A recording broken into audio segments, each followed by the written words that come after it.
Hello everyone, स्वागत है आप सभी का आपके अपनी यूट्यूब चैनल SRG स्टडी में।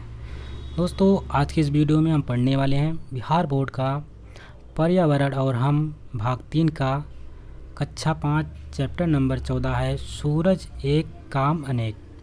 जैसे कि आपको पता है, ये चैप्टर BPSC की जो तैयारी कर रहे हैं, BPSC शिक्षक भर्ती के लिए, उनके लिए बहुत ही महत्वपूर्ण होने वाला है। यदि आप चैनल पे नए हैं तो चैनल को सब्सक्राइब कर लीजिएगा।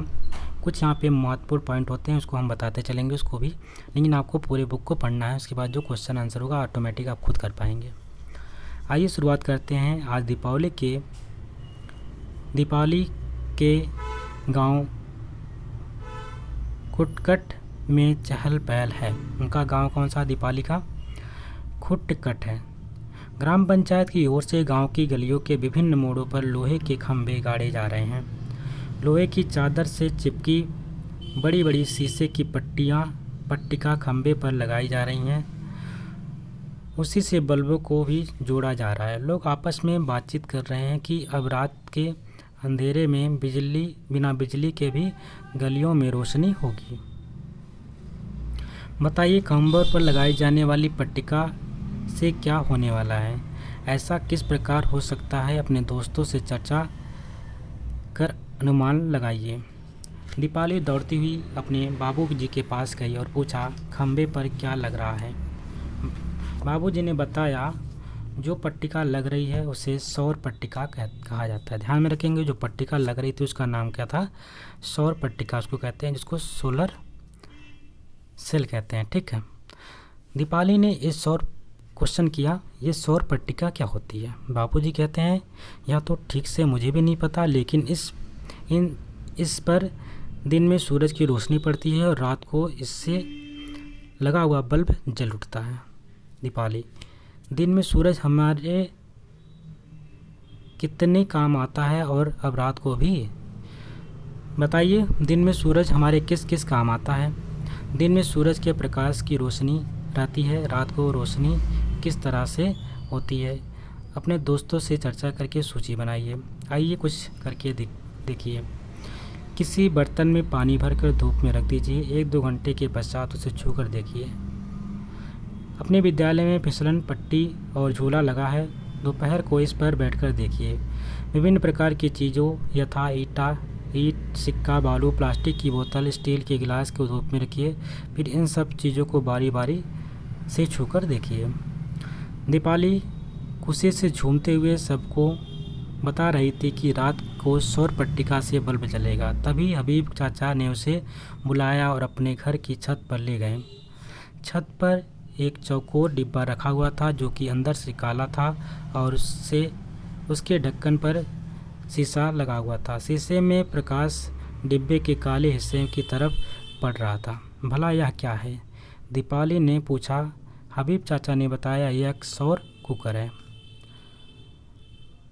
इसमें हमारे घर में रोज़ दाल चावल बनता है। सूर्य के ताप से इसमें खाना पक जाता है। दीपाली, यहाँ तो सूर्य का प्रकाश पड़ ही नहीं रहा है, प्रकाश ही पड़ रहा है।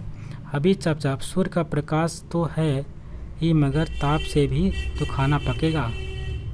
बताइए, सूर्य का प्रकाश हमारे क्या क्या काम आता है? सूरज का ताप हमारे क्या क्या काम आता है, इसके बारे में लिखना है। सूर्य के ताप और प्रकाश में तो बहुत शक्ति है ना चाचा जी? दीपाली ने पूछा। हबीब चाचा, हाँ बेटा, सूरज की इस शक्ति को हम कई तरह से प्रयोग में लाते हैं। इसे सौर ऊर्जा कहा जाता है। दीपाली को अब एक नया शब्द मिल गया था, ऊर्जा। सूरज की ताप ऊर्जा और सूर्य की प्रकाश ऊर्जा कहते हुए वह अपने घर की तरफ चल दी।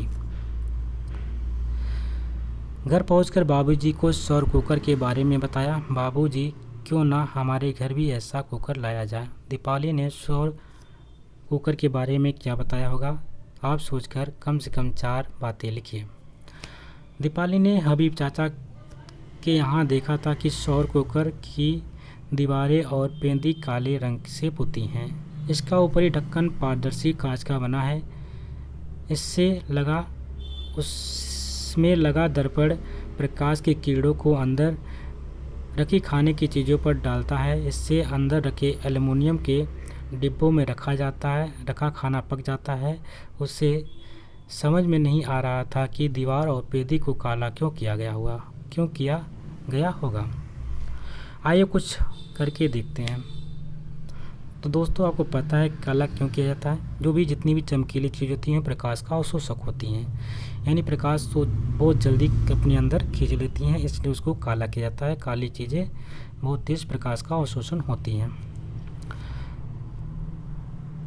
दो एक समान स्टील व एल्युमिनियम की प्लेटें लीजिए। एक को सफ़ेद रंग से कागज़ से दूसरी और काले रंग से कागज़ से ढकिए। ठीक है, दो लेनी है आपको, एक को सफ़ेद से और दूसरे को काले रंग के कागज़ से ढकना है। अब धूप में 10 मिनट के लिए दोनों को रख दीजिए। 10 मिनट बाद देखेंगे कि कौन सी प्लेट ज़्यादा गर्म हुई, सफ़ेद कागज़ की वजह से और भी रंग के कागज़ लेकर प्रयोग दोहरा सकते हैं। तो आप देखेंगे जो सफ़ेद वाली होगी तो कम गर्म हुई होगी, जो काली वाली होगी वो ज़्यादा गर्म हुई होगी। और भी कलर वाले कागज़ आप ले सकते हैं, रखकर उसका प्रयोग कर सकते हैं। तो इसके बारे में बताना था, किस रंग के कागज़ को ढकने पर प्लेट सबसे ज़्यादा गर्म हुई थी। तो आपको पता है काले रंग की। और सौर कुकर की दीवार पर पेदी को काला रंग क्यों किया जाता है? क्योंकि उसमें उष्मा आसानी से प्रवेश कर सके, इसलिए उसको काला किया जा सकता है। सौर ऊर्जा से छोटी बड़ी बैटरियाँ चार्ज की जाती हैं, जैसे कि मोटर गाड़ियाँ भी चलाई जाती हैं। कृत्रिम उपग्रह में भी ऊर्जा प्राप्त करने के लिए इसका उपयोग किया जाता है। अब तो रेलगाड़ी चलाने का भी विचार इस पर चल रहा है। ये ऊर्जा के स्रोत कभी समाप्त हो सकते हैं या नहीं, क्यों, इसके बारे में पूछ रहा है। सौर ऊर्जा का इस्तेमाल करने से हमें क्या क्या लाभ है? सौर उपकरणों का उपयोग किन दिनों में नहीं हो सकता है? तो आपको पता है जब बरसात होती है या जब धूप नहीं निकलेगी ठंडी के मौसम में, तब इसका हम उपयोग नहीं कर सकते हैं, क्योंकि इसमें आपका तापमान नहीं रहता है और साथ ही साथ सूर्य का प्रकाश नहीं रहता है।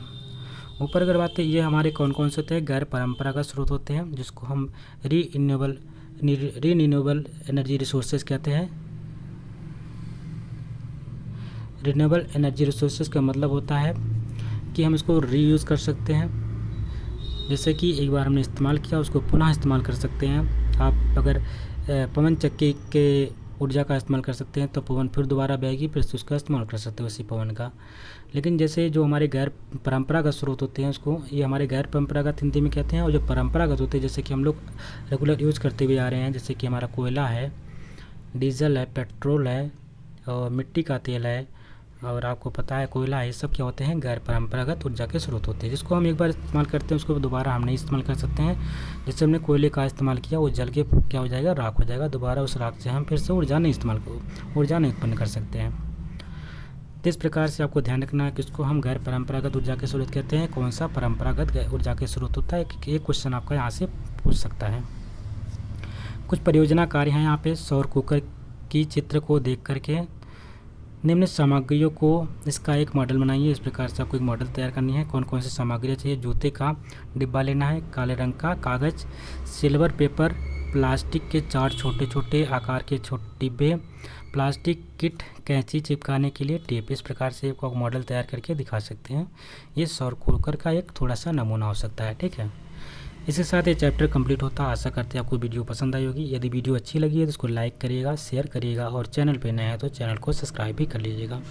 मिलते हैं एक नए वीडियो में, तब तक के लिए नमस्कार, जय हिंद।